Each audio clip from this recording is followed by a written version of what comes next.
સનત કુમારો, આ સંસારમાં સત્ય નથી રહ્યું. અરે અરે, શું બોલો છો? હા, સત્ય નથી રહ્યું. સત્યમ નાસ્તિ તપઃ. આ સંસારમાં તપ પણ નથી રહ્યું. તપનો મહિમા ઘટી ગયો છે. કેમ?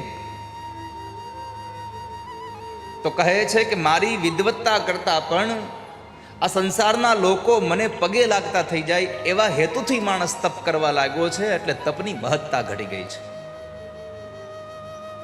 લોકો મારા તરફ આવે, મારી પાસે આવે અને મને પૂજે, મને પગે લાગે, એવા હેતુથી માણસ આજે તપ કરી રહ્યો છે, પાખંડતા સાથે તપ કરી રહ્યો છે. એટલા માટે તપની મહત્તા ઘટી ગઈ છે.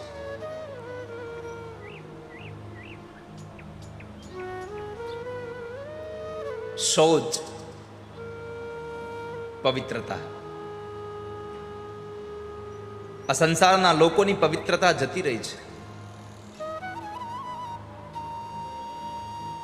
પોતાના શરીરને ચોખ્ખું કરવા માટે માણસ મોંઘા મોંઘા શેમ્પુ અને સાબુનો ઉપયોગ કરે છે, પણ પોતાના મન અને પોતાના ધનને પવિત્ર બનાવવા માટે માણસ પ્રયત્ન નથી કરતો.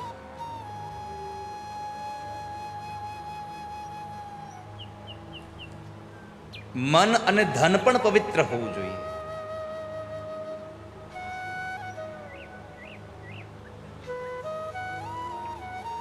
શરીરની પવિત્રતા માણસ સ્નાન દ્વારા કરે છે.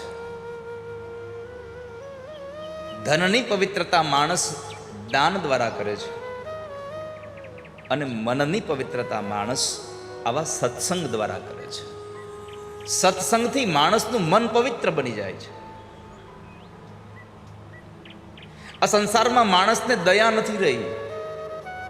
આ સંસારમાં માણસને દાન ધર્મ ચૂકાઈ ગયો છે. પોતાની પાસે આવેલો પૈસો બસ હવે બહાર જવો ન જોઈએ, આવી વૃત્તિથી માણસો પૈસાને સંગ્રહિત કરે છે. આ સંસારના લોકો પેટ ભરા રહ્યા છે. જરૂર પડે તો એટલું મીઠું મીઠું બોલે અને જરૂરિયાત પૂરી થઈ જાય એટલે પછી કોણ હું ને કોણ તું.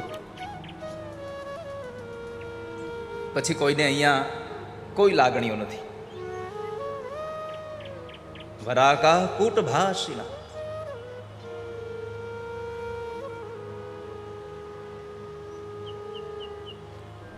નારદ, થયું છે શું એ તો કયો?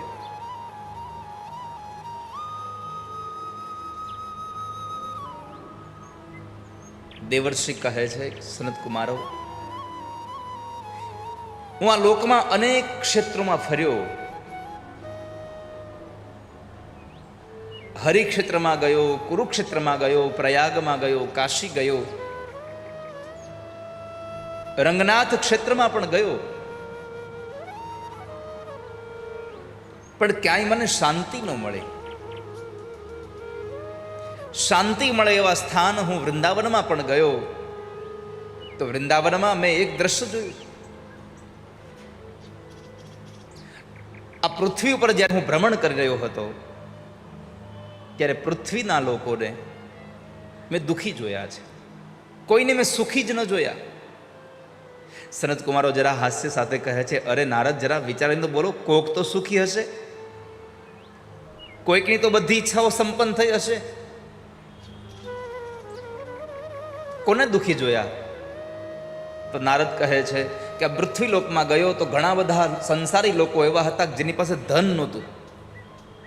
ધનના દુઃખી હતા માણસ. નારદ, કોઈક પાસે ધન નહીં હોય પણ બાકી તો બધા પાસે ધન હશે. તો નારદ કહે છે, જેની પાસે ધન હતું એની પાસે સંતાન નહોતા એટલે દુઃખી હતા, એ પુત્ર નહોતા. અરે નારદ, કોઈક ઘર તો એવું હશે કે જ્યાં પુત્ર હશે, ધન પણ હશે.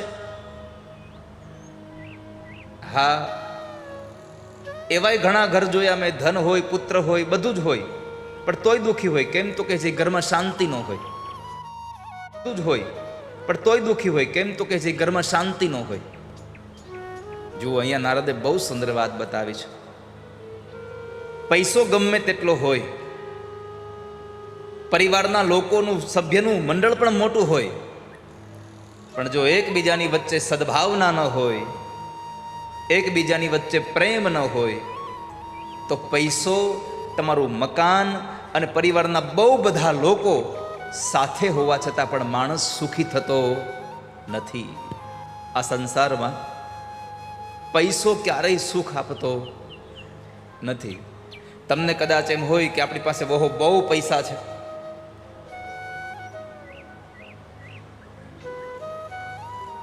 તમે એકના એક કપડા વર્ષમાં બીજી વખત ન પહેરો એવી તમારા પાસે સાઈબી હોય, સવારે ઘરની બહાર નીકળો તો બીજી કારમાં હો, બપોરે નીકળો તો બીજી કારમાં હો, રાત્રે નીકળો તો ત્રીજી કારમાં હો, આટલી સાઈબી હોય ભગવાનની કૃપાથી, તમારા પુરુષાર્થથી. પણ બધું હોવા છતાં પણ તમારા અંદર જો સદવિચારો નહીં હોય, પરિવારની ભાવના નહીં હોય, તો આ સંસારમાં તમને કોઈ સુખી નહીં કરી શકે ક્યારેય. અંદરું સત્ય છે. નહીં તો ક્યારેક આપણે જોઈએ છે કે ફૂટપાથ ઉપર સૂતેલો માણસ પણ એને ખૂબ ગાઢ નિંદ્રામાં હોય, અને આપણે 50,000 બેડ બનાવ્યા હોય તો એમાંય ઊંઘ નથી આવતી. શા માટે? માણસના વિચારોની ભાવના અલગ થઈ ગઈ છે એટલા માટે.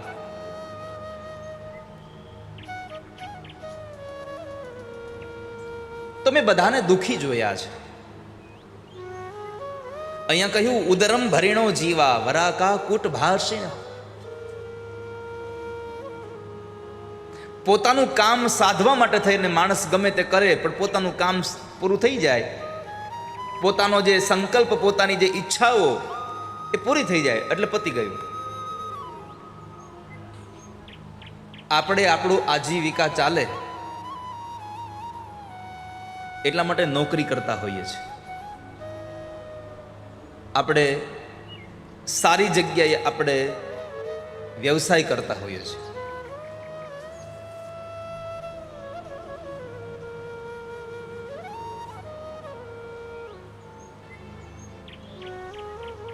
પરંતુ આપણું કામ બરાબર છે કે નહીં એની સાથે આપણને કંઈ જ લેવા દેવા નથી. આપણે તો એક જ છે કે મને મારો પગાર મળી જાય એટલાથી મતલબ.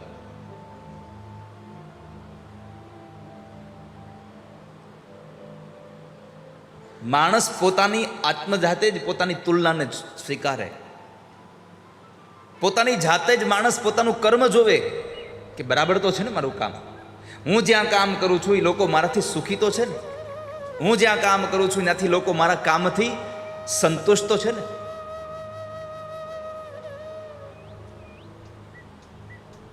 પોતાના કામની ચકાસણી પોતે કરવો જોઈએ માણસ.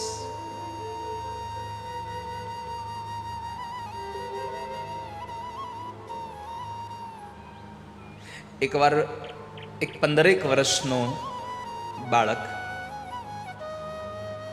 એકદમ સાવ ગરીબ સ્થિતિમાં જીવન જીવતા હતા. એટલે બાળક પણ ઘરોમાં જઈને કામ કરે. ત્યારે મોબાઈલનો હજી જમાનો નહોતો. ત્યારે પેલો રૂપિયાવાળો કોઈનવાળો હજી ફોન ચાલતો હતો. 1 રૂપિયો નાખો અને એક વાત કરો. અને એમાં તો કેટલી વખત લોકો અમુક અંદર ઘરી ગયા હોય તો મૂઠો ભરીને ગયા હોય. હા, રૂપિયાનો સિક્કાનો મૂઠો ભરીને ગયા હોય, અંદર 12 લાઈન ઊભી હોય આખી.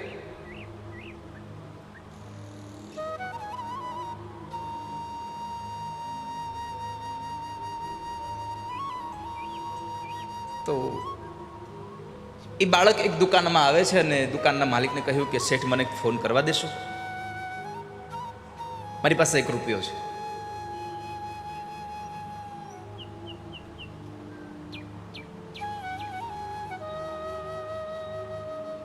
લગાવી લે ફોન. સાંભળજો હો બધા જ લોકો, અને પછી તમારી જાતને તમે આ પ્રશ્ન કરજો કે આ વાત બરાબર છે.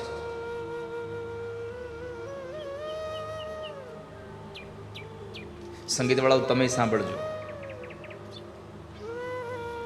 અહીંયા ધ્યાન દઈને સાંભળજો, બીજે ક્યાંય નહીં. તમે સાંભળજો બધા. એ તમે બધાય સાંભળજો. તમે તો સાંભળજો જ બધાય, અને નહીં સાંભળો તો પ્રાણે સાંભળવું પડશે. તમારી બાજુનું સાઉન્ડ ફૂલ છે.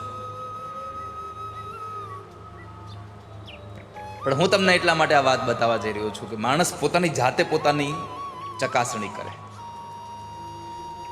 15 વર્ષનો બાળક એકદમ મેલા કપડાં હતા, એના હાથ એટલા ગંદા હતા.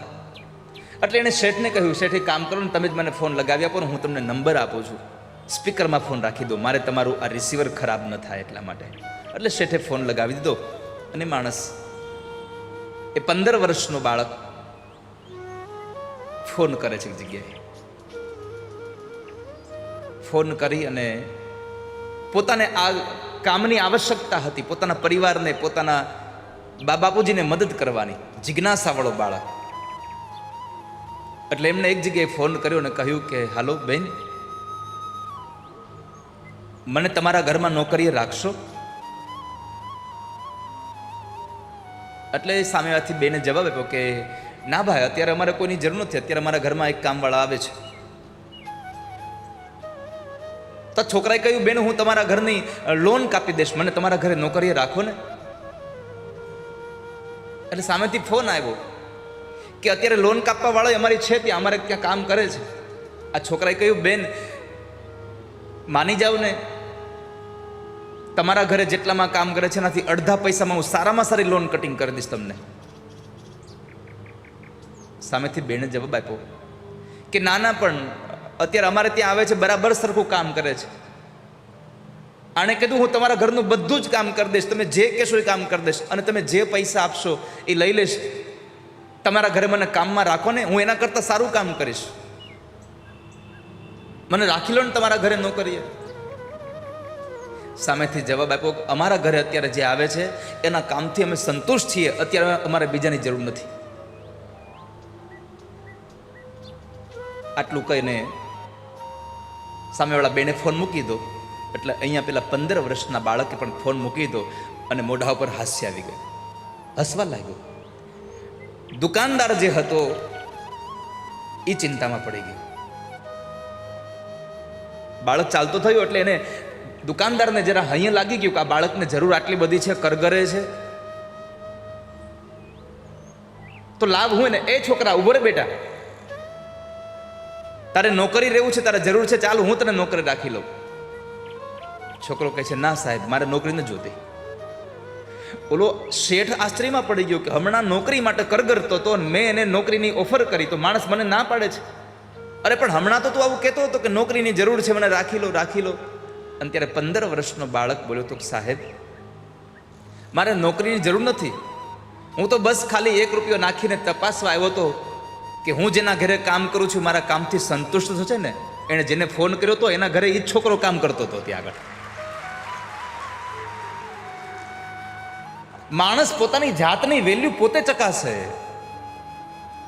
હું જે કામ કરી રહ્યો છું એનાથી મારો સામેવાળો માણસ સુખી છે, સંતોષ છે કે નહીં.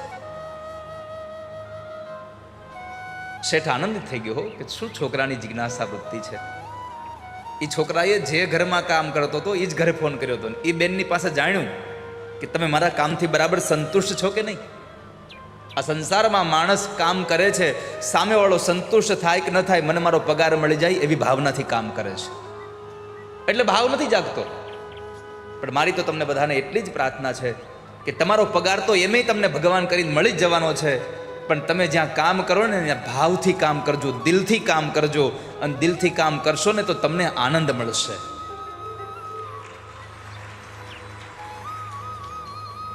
પૈસાથી તેજુરી ભરાશે, પણ તમારા કામથી જ્યારે તમને પણ સંતોષ થશે ને ત્યારે તમારું મન ભરાઈ જશે.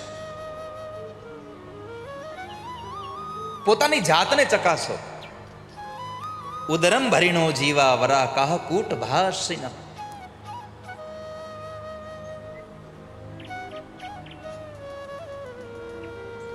હું કહીશ તો તમને જરાક અવિવેક લાગશે, આત્મશ્લાઘા જેવું થશે, પણ તમને અહીંયાથી કથા સંભળાવ્યા પછી ઘરે જઈ અને આની આ કથા પાછો યુટ્યુબમાં હું પોતે સાંભળતો છું. મેં ક્યાં શું ભૂલ કરી છે? મારી કથા હું પોતે સાંભળતો હોઉં છું. આજે રાજ અને વીરબેવ આવ્યા તને પૂછજો કે જ્યારે મને મળવા આવ્યા ત્યારે હું શું કરતો હતો. મારા આખા પલંગમાં ચોપડાઓ પાથરીને બેઠો હતો. મેં બતાવ્યું કે જો આટલા ચોપડાઓથી જ્યારે ભેગું કરીને કરીએ ને ત્યારે તમને બધાને ભગવાનનો પ્રસાદ આપી શકીએ છીએ, એમને નથી અપાતો.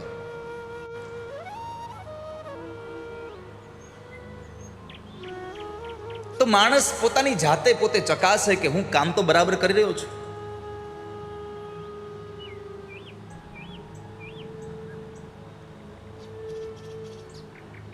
ક્યાંય શાંતિ નહોતી.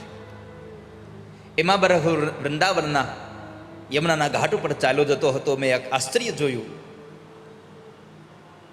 શું થયું નારદ ત્યાં? સાંભળો. એવં પશ્યન કલેર દોષાન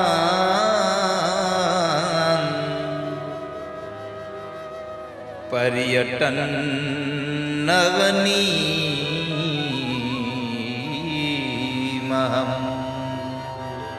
યમુનમ તટમાપન્નો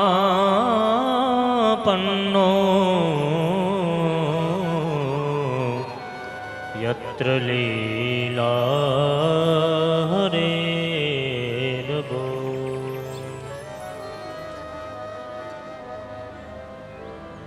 યમુનાના ઘાટ ઉપર મેં એક દ્રશ્ય જોયું. આશ્ચર્ય પમાઈ જાય એવું દ્રશ્ય. નારદ શું જોયું?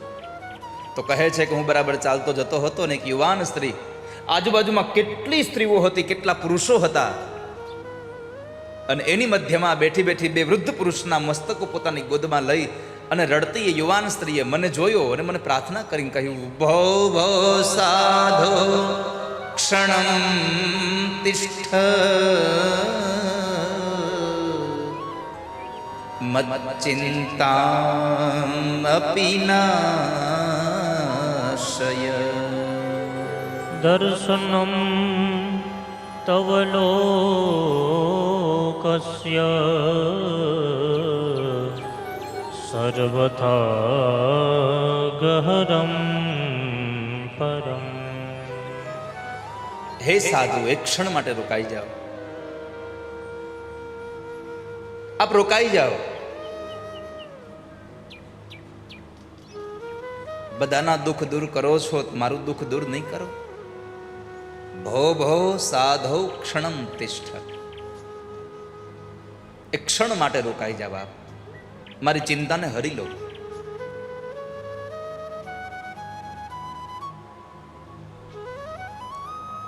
નારદના પગ સ્તંભી ગયા. નારદે પૂછ્યું, આપ કોણ છો? કેમ રડો છો? મારું નામ ભક્તિ છે. નારદે કહ્યું, તું તો દિનતાના સિંહાસન પર બિરાજમાન છે, ભગવાનની પ્રિય છે, મુક્તિ તારી દાસી છે, અને તોય તું રડે છે? આ તારી ગોદમાં સુતેલા બે વૃદ્ધ પુરુષો કોણ છે? આ મારા બે દીકરાઓ જ્ઞાન અને વૈરાગ્ય છે. નારદ આશ્ચર્ય પામ્યા કે મા યુવાન અને દીકરા વૃદ્ધ, આવું તે કંઈ બને?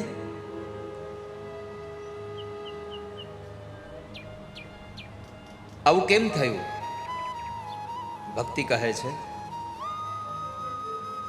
આવું થવાનું એકમાત્ર કારણ છે, હું દ્રવિડ દેશમાં ઉત્પન્ન થઈ, કર્ણાટકમાં હું મોટી થઈ,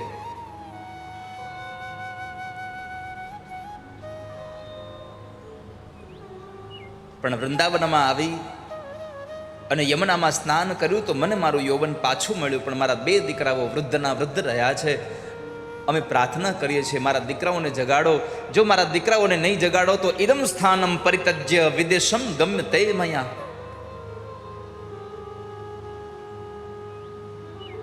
નારદે કહ્યું, અરે અરે, આવું ન બોલો. તમારા દીકરાઓને જગાડવાના પ્રયત્ન કરીશું આપણે. નારદ મુનિએ એમને સાંત્વના મળે એવા ખૂબ વાક્યો કહ્યા. તમારી આ દશા થવાનું કારણ એમણે એક ક્ષણ માત્રમાં જાણી લઈ અને કહ્યું કે અત્યારે સંસારમાં તમારા કોઈ ગ્રાહક નથી. તમારા કોઈ ગ્રાહકો નથી. લોકો ભોગમાં પડ્યા છે અત્યારે, એટલે ભક્તિ લોકો ભૂલી ગયા છે. પણ તમે ચિંતા ન કરો, હું તમને ગેહે ગેહે જને જને એક એક ઘરમાં તમને સ્થાન અપાવીશ. આપ ચિંતા ન કરશો. સાધુના સંતના એક સંગ માત્રથી એને સાંત્વના મળી.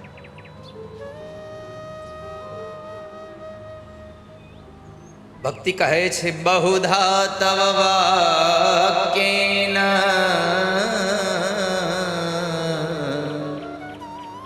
દુઃખ શાંતિર્ભવિષ્યતિ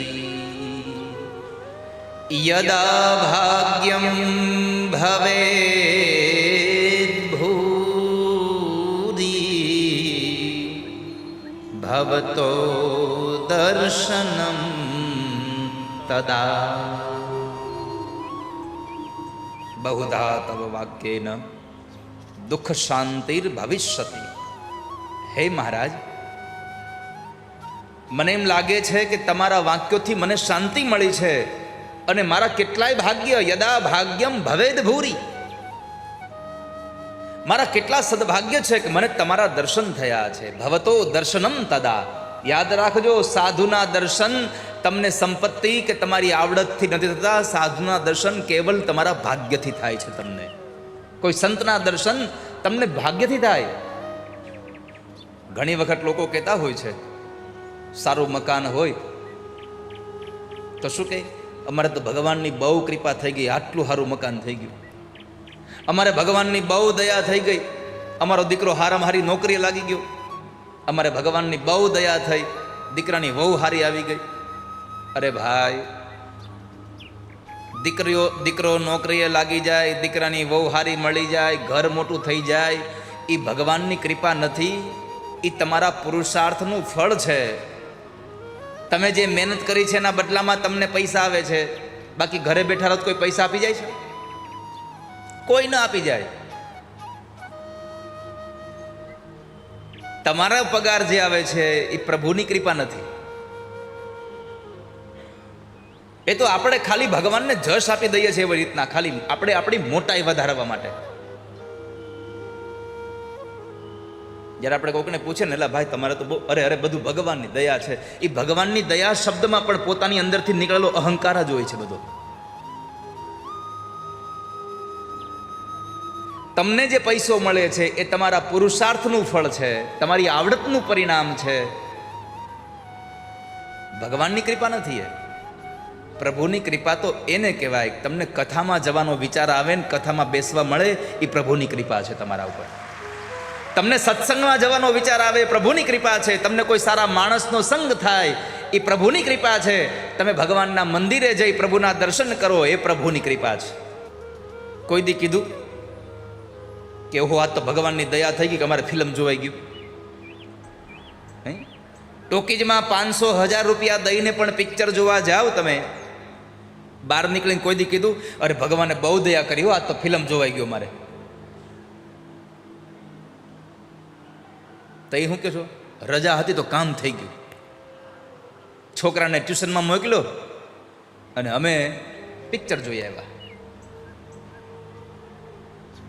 2 કામ થઈ ગયા. તો વાલા ભક્તો, આ સંસારમાં ભૌતિક સુખ જેટલા મળે એ તમારા પુરુષાર્થના ફળ રૂપે મળે છે, પણ તમને અલૌકિક જે ફળ મળે છે, આવી કથાઓમાં જવાનો વિચાર આવે છે. આવી કથાઓ તમને વિના પ્રયાસે મળી જાય છે, વિનાયાસે મળી જાય છે.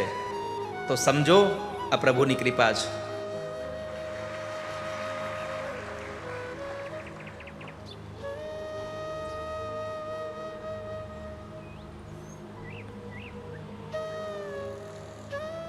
અમારા કેટલાય ભવના જન્મના પુણ્ય હશે કે અમને તમારા દર્શન થયા. યદા ભાગ્યમ ભવેદ ભૂરી ભવતો દર્શનમ તદા.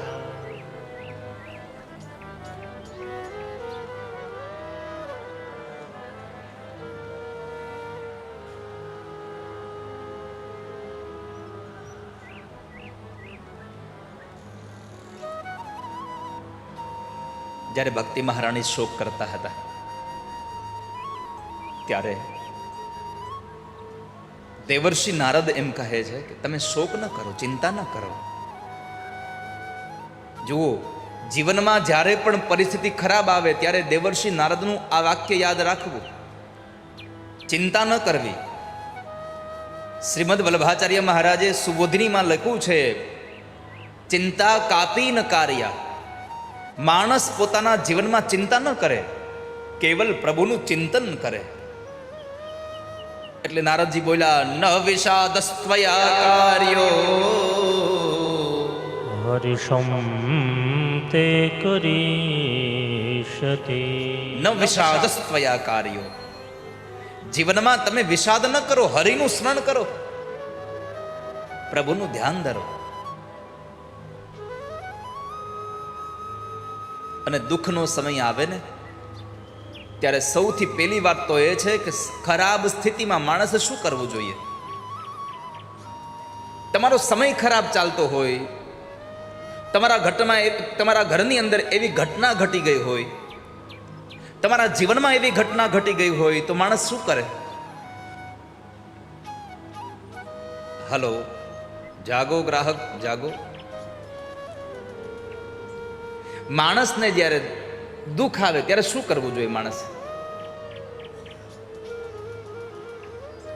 હમણાં કહેશો ભગવાનનું નામ લેવું જોઈએ. એ તો તમે અહીંયા કયો એમ છો. દેવર્ષિ નારદે કહ્યું છે કે જીવનમાં ક્યારેય પણ ખરાબ સમય આવે, દુઃખનો સમય હોય, ત્યારે માણસ સૌથી પહેલું ધીરજ રાખે.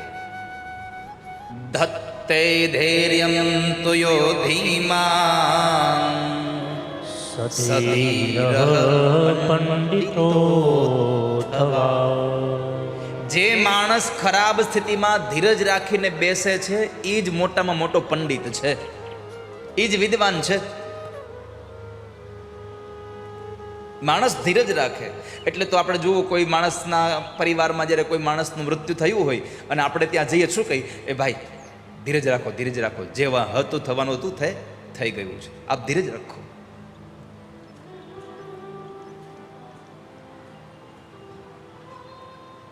તો દેવર્ષિ નારદ ભક્તિના મનની અંદર થયેલા સંતાપને સમાવવા માટેના પ્રયત્નો કરતા હતા. અને ત્યારે ભક્તિ એમ કહે છે કે મને લાગે છે કે તમારા દ્વારા મને સુખ મળશે.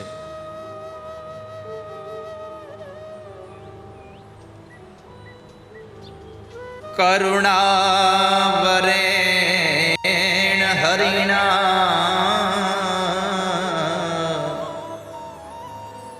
અવ્યધર્મ કથમીક્ષતે ઇમં મે સંશયં ચિંધી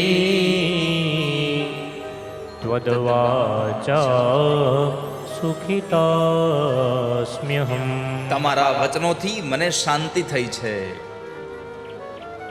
ત્વદ્વાચા સુખિતાસ્મ્યહમ. તમારા શબ્દોથી મને સાંત્વના મળી છે. સાધુનો સંગ માણસને શાંતિ અપાવવા માટે છે. તમારા વચનોથી સુનિતના દીકરા ધ્રુવને અવિચલ પદ મળ્યું. કયાધુના દીકરા પ્રહલાદને ભગવાનનું ધામ મળ્યું. જયતિ જગતિ માયા યસ્ય કાયાધવસ્તે વચન રચન મેકમ કેવલમ ચાકલય્ય. ધ્રુવપદમપિ યાતો યત્કૃપાતો ધ્રુવોયમ સકલકુશલપાત્રમ બ્રહ્મપુત્રમ નતાસ્મિ. હે બ્રહ્માના દીકરા, હું તમને પ્રણામ કરું છું. જયતે જગતિ માયામ યસ્ય કાયાધ વસ્તે. તમારા એક વચન માત્રથી આ સંસારના જીવાત્માઓનું સુખ થઈ જાય છે.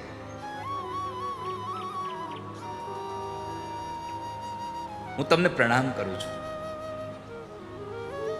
નારદજી કહે છે કે ભક્તિ, હું તમારા દુઃખને દૂર કરવાના પ્રયત્ન કરું છું, પણ આપ કે જાવ નહીં.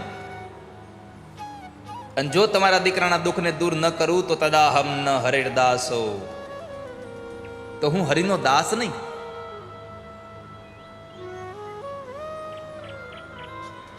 આપ અહીંયા જ રહો, તમે ક્યાંય જાવ નહીં. તમારે ક્યાંય જવાની જરૂર નથી. પણ હું તમારા દીકરાનું દુઃખ, તમારું દુઃખ દૂર કરું ત્યાં સુધી તમે પરમાત્માનું સ્તવન કરો, તમે પ્રભુની ભક્તિ કરો. કારણ કે ભગવાન ભક્તિથી રાજી થનારા છે. પ્રભુ પ્રસન્ન થશે તો બધું જ થઈ જશે. ભગવાન જેના ઉપર રાજી, એના ઉપર આખી દુનિયા રાજી. વાલા ભક્તો યાદ રાખજો, જેના ઉપર ભગવાન રાજી એના ઉપર બધા રાજી. જેનાથી ભગવાન નારાજ એના ઉપર આખી દુનિયા નારાજ. અરે જેનાથી ભગવાન નારાજ હોય ને એના ઘરના લોકો નારાજ હોય એનાથી. અને જેના ઉપર ભગવાન રાજી હોય એના ઉપર એનો દુશ્મન રાજી હોય કે ઓહો, હું મારો દુશ્મન આગળ વધતો જાય છે. તમારા પર ભગવાન રાજી થવા જોઈએ. અને ભગવાન મળે એટલે બધું મળી જાય.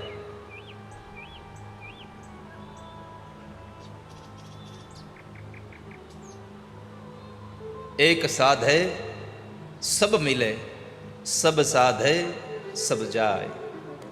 એકને સાધી લ્યો તો બધું મળે, અને બધું સાધવા જાવ તો બધું જાય.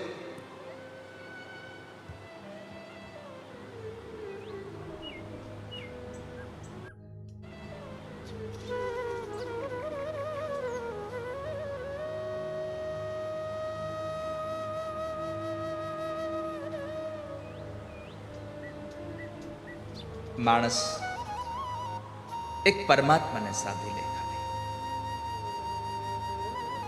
એક પ્રભુ પ્રસન્ન થઈ જાય તો બધું જ આપોઆપ થઈ જશે. ઘણી વાર કહ્યું છે, ફરી વાર આપને યાદી કરાવું. એક દીકરીએ એના બાપુજીને કહ્યું, બાપુજી તમે મને ક્યાંથી સસરા ગોતી દો ને, મને સસરા લાવી દો.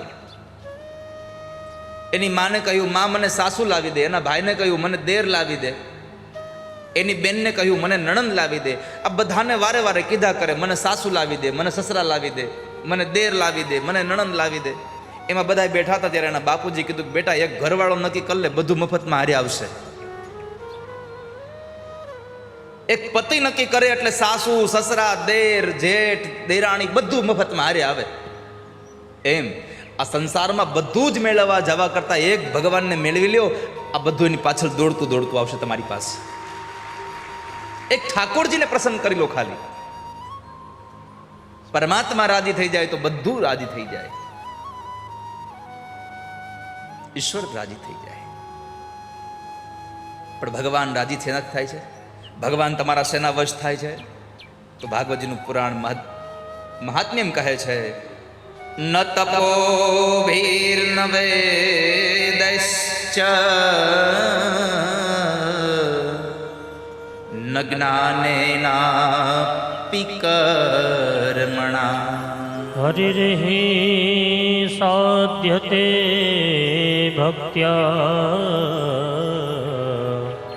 પ્રમાણમ તત્ર ગોપિકા. હરિર્હિ સાધ્યતે ભક્ત્યા પ્રમાણમ તત્ર ગોપિકા. આ સંસારમાં ભક્તિથી ભગવાન એને વશ થઈ જાય એના માટે કોઈ જો શ્રેષ્ઠ ઉદાહરણ હોય તો એ ગોપીઓ છે. ભાગવતના 10મા સ્કંદની કે ગોપીઓએ ભગવાનને પોતાના વશ કરી લીધા છે. એટલે શ્લોકમાં કહ્યું, ન તપો ભૈર ન વેદેશ્ચ. ન તો ભગવાન તપથી પ્રસન્ન થાય છે, ન પરમાત્મા જ્ઞાનથી પ્રસન્ન થાય છે, ન ભગવાન કર્મથી પ્રસન્ન થાય છે, ન ભગવાન વેદ અધ્યયનથી પ્રસન્ન થાય છે. પરમાત્મા પ્રસન્ન થાય તો કેવલ માત્ર ભક્તિથી પ્રસન્ન થાય છે. ભગવાન ભક્તિથી રાજી થાય છે.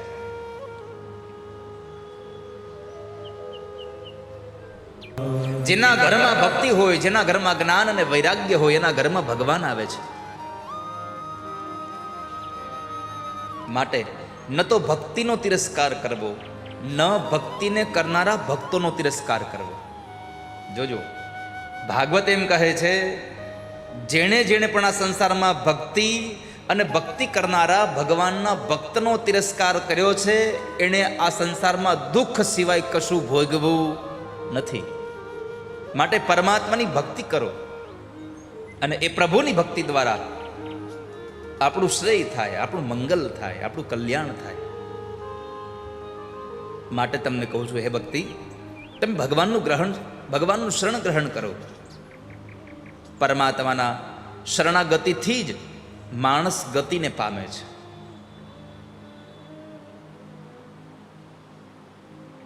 જેણે જેણે ભક્તિના માર્ગમાં ડગલું માંડ્યું છે,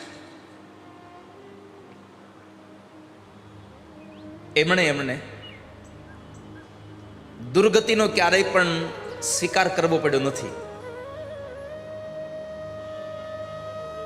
અર્જુને ગીતાજીમાં ભગવાન કૃષ્ણને પ્રશ્ન કર્યો. ગીતાજીમાં ભગવાનને અર્જુને પૂછ્યું, પ્રભુ, જે માણસ બ્રહ્મના માર્ગમાં પ્રતિષ્ઠા નથી પામ્યો, જેણે યોગ અને સિદ્ધિ વગરનો માણસ મૃત્યુ પામી ગયો હોય, તો એવા માણસની ગતિ શું? એ માણસને શું થયું હોય? મોક્ષ મળ્યો હોય, દુર્ગતિ થઈ હોય, જેને સિદ્ધિને પ્રાપ્ત નથી કરી, હજી એને ભક્તિ માર્ગમાં ડગલું જ માંડ્યું હોય અને મૃત્યુ પામી ગયો હોય, તો આવા માણસની ગતિ શું? ભગવાને જવાબ આપ્યો, પાર્થ, આ સંસારનો માણસ સિદ્ધિને ન પામી જાય તો કાંઈ વાંધો નહીં, પ્રતિષ્ઠાને ન પામી જાય તો કાંઈ વાંધો નહીં, પણ જે માણસ ભક્તિના માર્ગમાં ખાલી ડગલું માંડી દે છે ને, એની ક્યારેય પણ દુર્ગતિ થતી નથી. નહીં કલ્યાણ કૃત કશ્ચિત દુર્ગતિમ તાત ગચ્છતિ. આ સંસારમાં ભક્તિના માર્ગમાં જેને ડગલું માંડ્યું છે, એને દુર્ગતિનો સામનો કરવો પડતો નથી. તો તમે તો હાથ દિવસ કથા સાંભળો છો, અને અહીંયા પૂરી થાય તો બીજી કથા સાંભળો છો, બીજી પૂરી થાય તો ટીવીમાં સાંભળો છો, તો તમારો તો ભરોસો રાખો કે આપણી દુર્ગતિ થવાની જ નથી. આપણે તો ભગવાનના માર્ગ ઉપર ચાલ્યા જઈએ છીએ, પ્રભુના માર્ગ ઉપર ચાલ્યા જઈએ છીએ. કલ્યાણ કરવા માટે થઈ અને પોતાનો પ્રયત્ન કરે એવા માણસની દુર્ગતિ થતી નથી ક્યારેય. ભગવાન કૃષ્ણ બોલ્યા છે, નહીં કલ્યાણ કૃત કશ્ચિત દુર્ગતિમ તાત ગચ્છતિ. તો કલ્યાણના માર્ગ ઉપર આપણે ચાલ્યા જઈએ છીએ. પછી તો નારદે જ્ઞાન અને વૈરાગ્યને જગાડવા માટે પ્રયત્ન કર્યા. એના કાનની અંદર વેદ મંત્રો, ગીતાજીના શ્લોક ગાયા, પરંતુ જાગૃત ન થયા. જાગૃત થાય, આળસ મળીને પાછા સૂઈ જાય. નારદને ચિંતા થઈ હવે તો કે કરું શું? ત્યારે એક આકાશવાણી થઈ, સત્કર્મ કરો. નારદની ચિંતા વધી ગઈ. ગીતાજીના શ્લોક ગાવા, વેદના મંત્રને ગાવા, એને સત્કર્મ ન કહેવાય તો સત્કર્મ કહેવાય કોને હવે? એટલે આ વાતને લઈ અને નારદ ચાલતા ચાલતા બદ્રી વિશાલમાં આવ્યા, જ્યાં સનત કુમારોનો સંગ થયો. સનત કુમારોને કહ્યું કે ગીતાના શ્લોક અને વેદના મંત્રથી જે માણસ ન જાગે એને જગાડવા માટે શું કરવું જોઈએ? સનત કુમારો કહે છે કે એને જગાડવા માટે એક જ સાધન છે, તમે એને સત્સંગ કરાવો. એના માટે સત્સંગ સિવાય બીજું કોઈ શ્રેષ્ઠ સાધન નથી. તો તમે જ અમને સત્સંગ કરાવો. આ દુનિયામાં સત્સંગ ક્યાં મળે? સત્સંગ એક જ જગ્યાથી મળે. ભાગ્યોદયેન બહુજન્મ સમર્જિતેન સત્સંગમં ચ લભતે પુરુષો યદા વૈ. અજ્ઞાન હેતુ કૃત મોહમદાંધકાર નાસં વિદાય હિ તદો દયતે વિવેક. નાશમ વિધાય હિ તદો દયતે વિવેક. ભાગ્યથી સત્સંગ મળે. કેટલાય જન્મ જન્માંતરના પુણ્ય કર્યા હોય ત્યારે ભગવાનનો સત્સંગ મળતો હોય છે. અને સત્સંગમાં આપણે જઈએ તો આપણું કલ્યાણ થઈ જાય, સત્સંગમાં જઈએ તો આપણો ભાવ સુધરી જાય. આ બધું સાચું. આપણે શરીરને જ બધું સમજીને બેઠા છીએ અને શરીર અલગ છે. ભરતજી મહારાજે વિરોધ ન કર્યો, બધાનો વંદન કર્યા. અને એ સમયે બ્રાહ્મણોએ કહ્યું, મારાઓને અમે આદેશ આપીએ એટલે મસ્તક ઉતાર લેજો. મારાઓએ કહ્યું મસ્તક નમાયું. ભરતજી મહારાજે મસ્તક નમાયું, પણ સામે ભદ્રકાળી માની મૂર્તિ હતી, એની સામે મસ્તક નમાયું. અને મારાઓ જ્યારે એને મારવા જાય તો માતાજીની મૂર્તિમાંથી સ્વયંમાં જગદંબા પ્રગટ થયા અને એમણે મારાઓને મારી અને ભરતને બચાવ્યા. તમે જેના ઉપર છોડી દો પછી તમારું બધું જ મંગલ કરવાની જવાબદારી એની થઈ જાય છે. તમે એકવાર છોડી તો દો એને.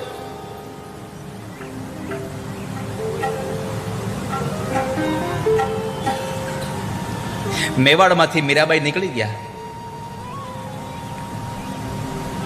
રાણાજીએ જ્યારે એને ખૂબ દુઃખ આપે છે, નીકળી જાય છે. વૃંદાવનમાં ગયા. વૃંદાવનમાંથી ફરી પાછા મેવાડમાં લઈ ગયા લોકો. પણ બીજી વખત જ્યારે એનું અપમાન થાય છે ત્યારે મીરાબાઈ નીકળીને સીધા દ્વારિકામાં આવે છે.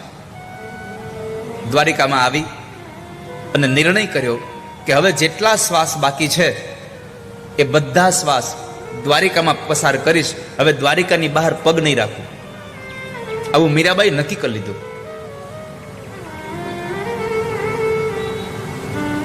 અને એમાં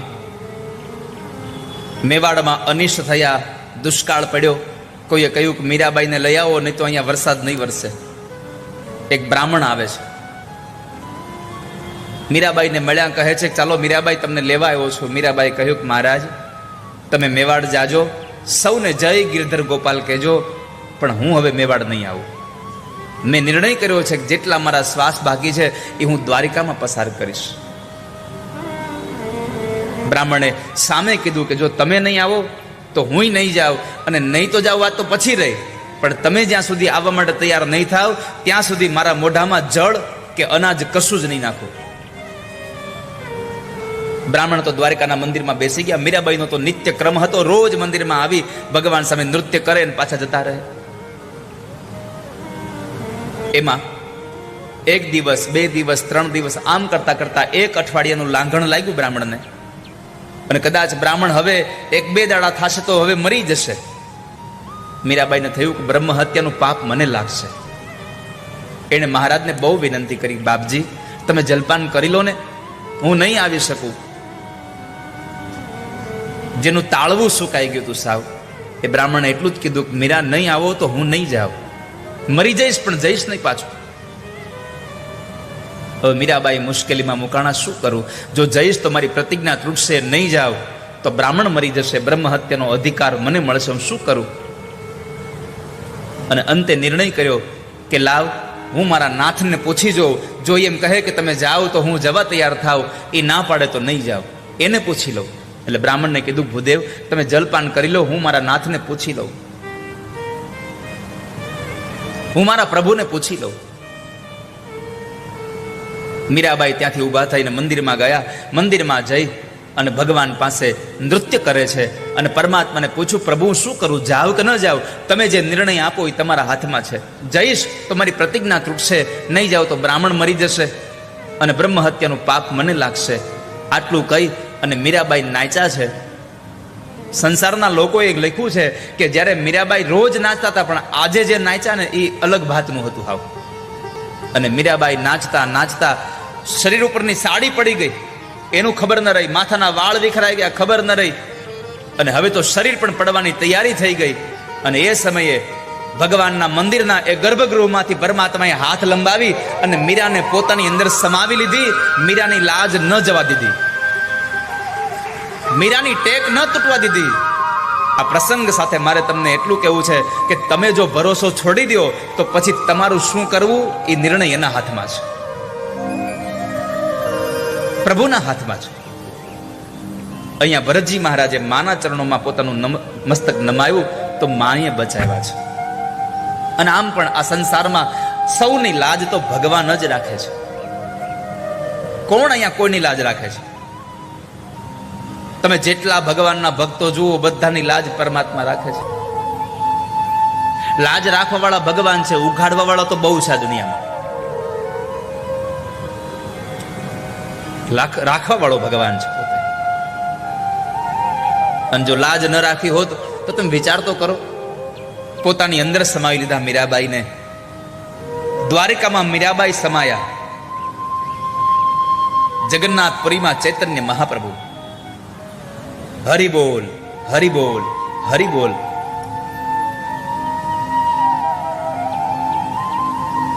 અને મહારાષ્ટ્રમાં પંઢરપુરમાં વિઠ્ઠલનાથ ભગવાનની મૂર્તિમાં તુકારામ દેખાયા નથી કે કોઈને. સદેહ સમર્પિત થઈ ગયા. લાજ પરમાત્મા રાખે છે.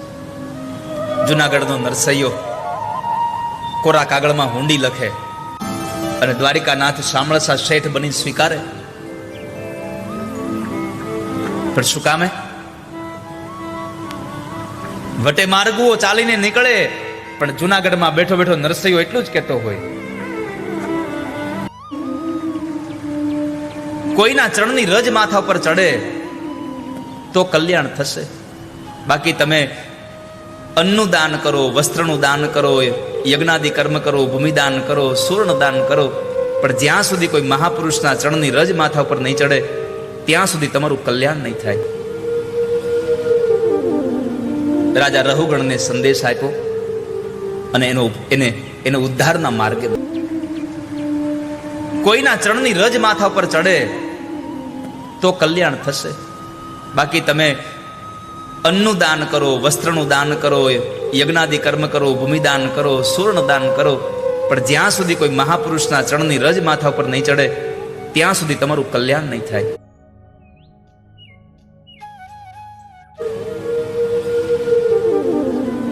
રાજા રહુગણને સંદેશ આપ્યો અને એને ઉદ્ધારના માર્ગે